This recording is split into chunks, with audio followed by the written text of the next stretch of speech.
Hello guys, welcome to this video. Today I'm going to show you one of the most recent projects, and it's a fully featured e-commerce system. I wanna show you how I built it, and I wanna ask you for some advices. For the most experts of you, maybe could give me some advices in order to improve in my coding journey. So grab your cup of tea and let's go on the code.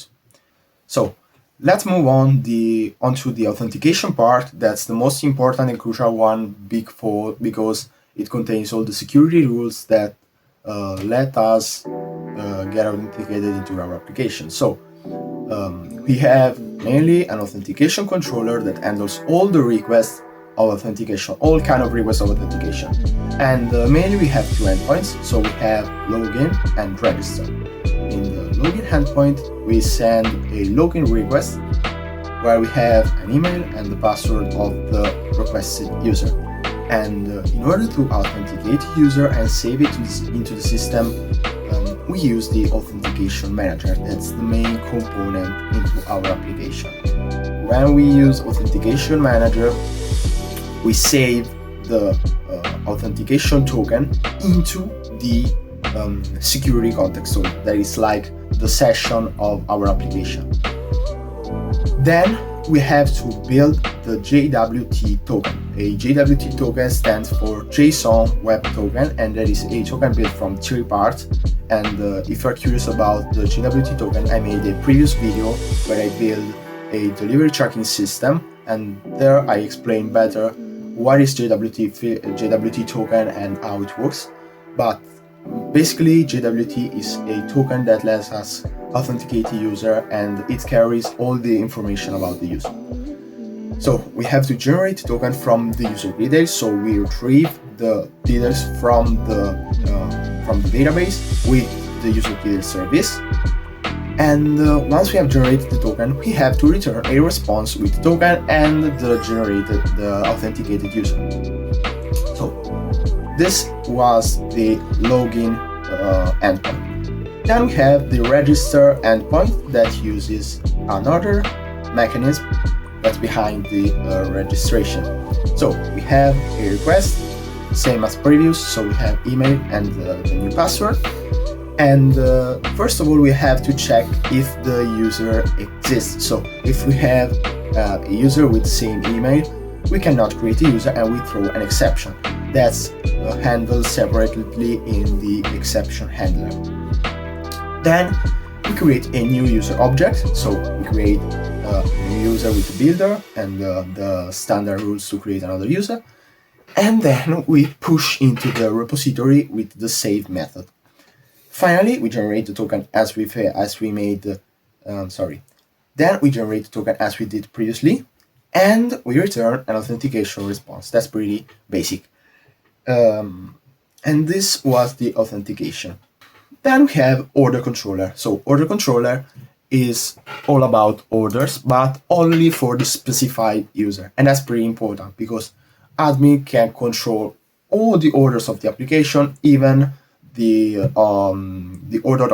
orders of other users. In order controller, we have different endpoints. First of all, we have get orders, and that's only to get all my orders in my history. Then we have orders, get order from ID. So maybe when I have to search through orders, I get a single order from ID and I get all the details of the order. Next, we have the post mapping to add another order. So maybe when I'm buying something, I create another order. And in order to do this, we get an order request. That's the request with all the details of the order. And what do we do? So we get the user details and we set the customer ID into the request, because each order request has a specified customer ID. Then once we have set the request, we passed it to the facade. A facade is a design pattern. It's one of the most important design pattern where we delegate all the work on a single component that uses different components in order to do the specified task. So in this case, we have to create an order, so we have to use the order repository and payment method. But we could add other components like delivery system. Maybe we have to keep track of each order and maybe balance the load between different drivers that made the shipments and so on. So maybe we have to add other components, and in order to not take all this piece of code and put into the controller and maybe do something that's not too clean, we delegate all the works to the facade pattern that hide all the amount of work behind a facade. And that's pretty useful and give us more security because the controller is only for the request and we don't have to take up decision in the controller. Then we have the case when we have to update an order. And if I have to update my order, first of all, I have to load my details because I have to check if the user order is mine, because if it's not mine, I could not do this operation. And simple, I have to update the order. So I have to check all the missing fields and update, and that's a pretty crowd operation. I don't want to get into deep because it's pretty easy. Then we have finally the delete mapping. So if we have to delete some order, we just have to pass the ID of the order and we could get and delete it, but we don't need it in this case. So we have simple to set the order status as cancelled. So let's say I've ordered for mistake something and I have to cancel the order, so I can cancel, and that's pretty basic. And that was the order controller. So this was everything that a simple user could do. Now let's move on to what an admin could do, because there is where the game gets complicated, because we need to explain several things about authorization and so on. So now let's talk about admins, because if we have a simple e-commerce, we have to delegate the administration work to a separate user. That's the admin user. The admin could do basically everything, could check on every order of every user. Then we have product management. So this is where we have some new endpoints, because we have to add products and update products, because it's the main functionality of an e-commerce.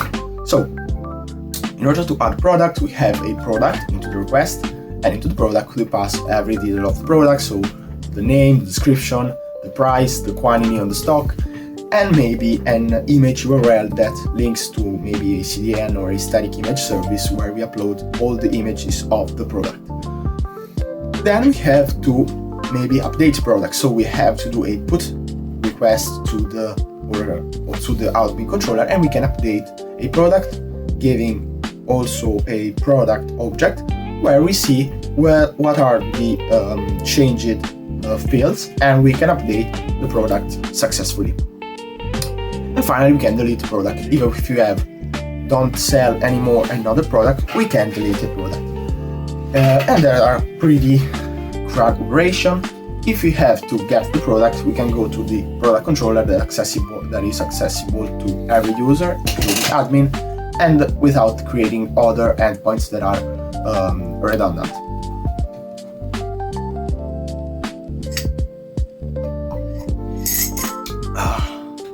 So now we can go on to user management, because if we have to handle the user, and maybe we could create other roles, because this project could become bigger and bigger, and maybe we had functionalities, and if we could maybe add other roles. So maybe we have the product manager, and he checks about the products, and maybe could do other things about maybe the metadata of the products, or we can add other functionality. So we could add other users, and as an admin panel we can add user, delete user, and get the users. So we can get the user, as you have seen in the demo before. So we have to get the user by ID, and that is pretty basic. Then we can add a user. So in order to add a user, we can create a simple user, push it into the database, and then we return a response with the user. So we can see the user created, and we can maybe show a message into the front end, and so on. Finally, we can update a user. So if we have to update the password, we can do it. And if we have to delete the user, we can delete it. And that are pretty CRUD operation basic that I repeat in all different entities because are the standard procedure, I think. Then we have terminated the controllers, so maybe you can go deeper into the most interesting services in the application. And I don't know, but I'm not too expert, so if you have some particular advices for me, maybe to tell me something that I can improve, something that I can do to improve the functionality and to not do the simple and boring CRUD application, because that's pretty basic and I don't wanna to bore you. So please leave a comment below and I will be glad to ask to your question and maybe to maybe get some advices. So now let's move on to the most useful services that I created and some pattern that I used that I wanted to share to you.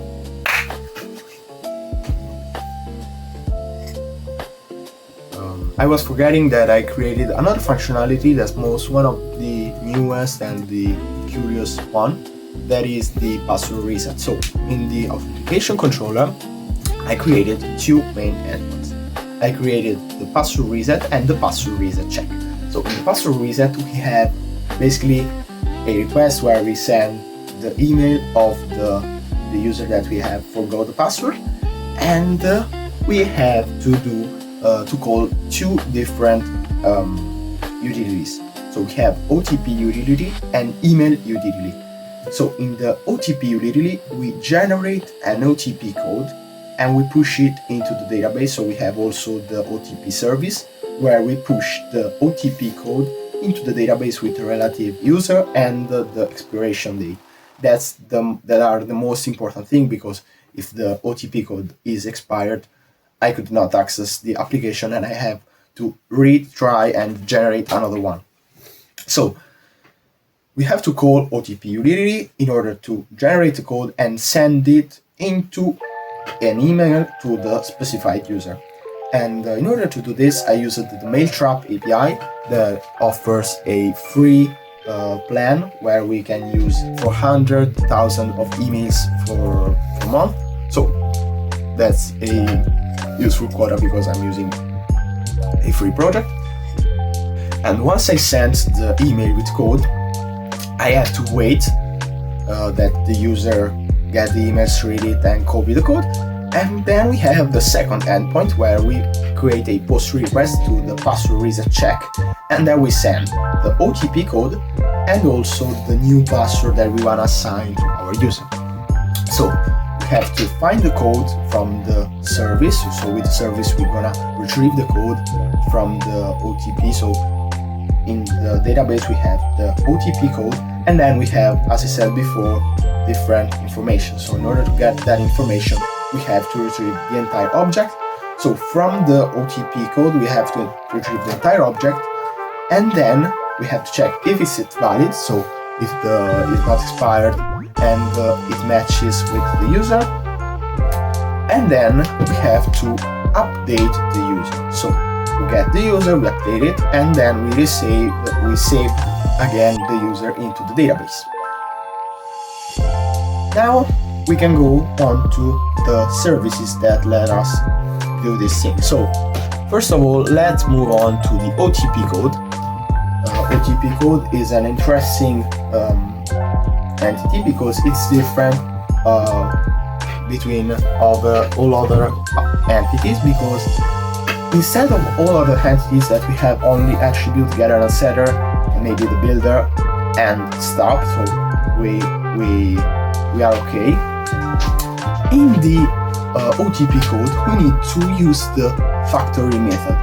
And what is the factory method? There is a builder, a design pattern, where the object created itself using a method that's like a factory. So in the factory, I put all the pieces together in order to create the object. And because into this particular type of object, we don't need all the attributes to pass into something like a constructor, we have to use a factory method instead of doing a particular constructor that is not used and is not the best practice. Then we have payment method. A payment method is an embeddable object. That is the only one embeddable object that I have into my database, because it's embedded into the order table, and there I store all the related stuff, so like card number, card holder, expiry date, and the validation code. And I have some method like validate, so I could do some checks, and maybe if we have to add some other checks with the payment provider like Stripe or some other providers. And finally, we could process the payment, and actually is empty, but in the future we can add the payment method logic that actually I could not add. Once we have explained these entities, we have the email, the OTP utility that generates an OTP code, just the sequence of numbers. And this uses the random, so generate a random number and it puts into the specified string. And then we have email utility. This uses the Mailtrap SDK, because I don't want to configure the HTTP RESTful API. That's not that's too verbose, so I just want to use something that's pretty concise. So with this SDK, I made a simple thing. So first of all, we have an init method that is called when we start up all the application. We build the application and we assign it the token, and then we check if we are in the sandbox mode. The sandbox mode is a simple mode that's provided from Mailtrap, and is used to test. So we can send emails, but without sending it to real receiver, so real sender, real email address, but we send and we can see the content in a specific inbox that's for testing. And once we have to use the real application, we can disable this sandbox mode and we can go in production.